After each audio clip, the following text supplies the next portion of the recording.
YouTube pagkataton nyo.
Lộc lộc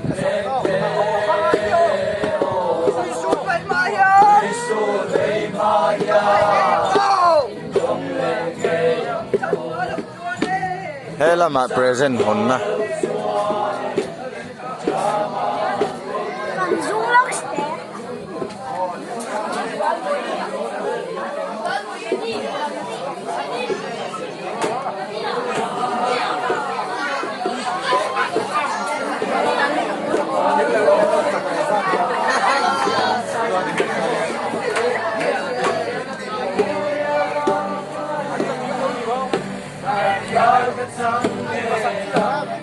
hay là má lim lập bò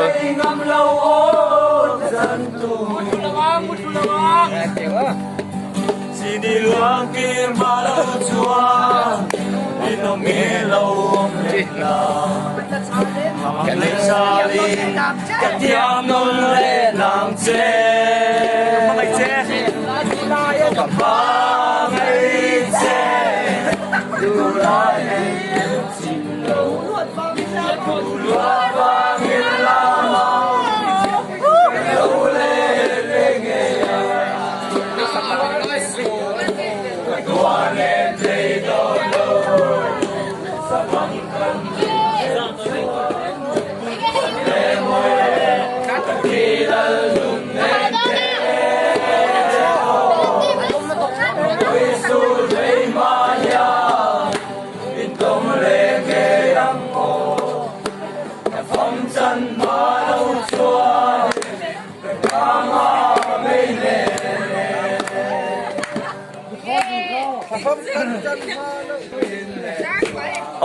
nó thổi dù nó sang này chưa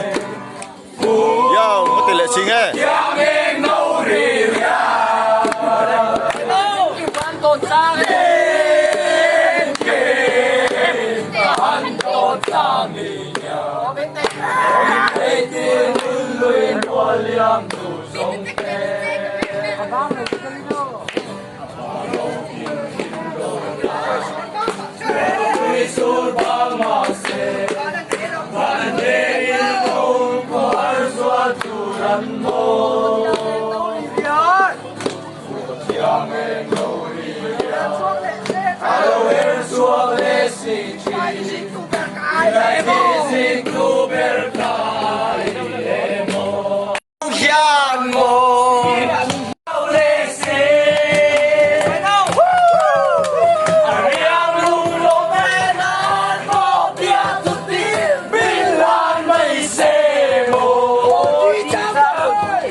lắm bầu rong trời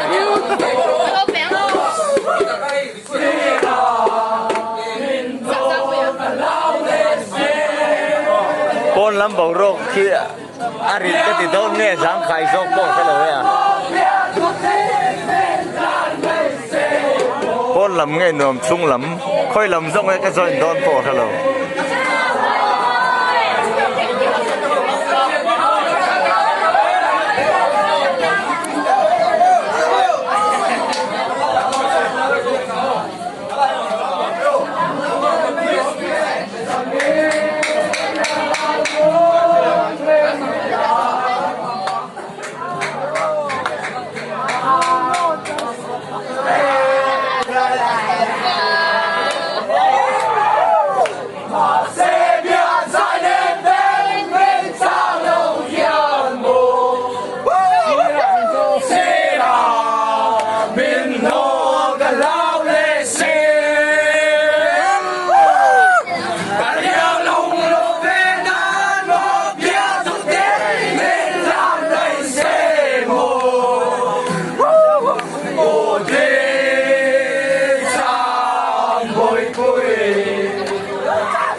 Pon lam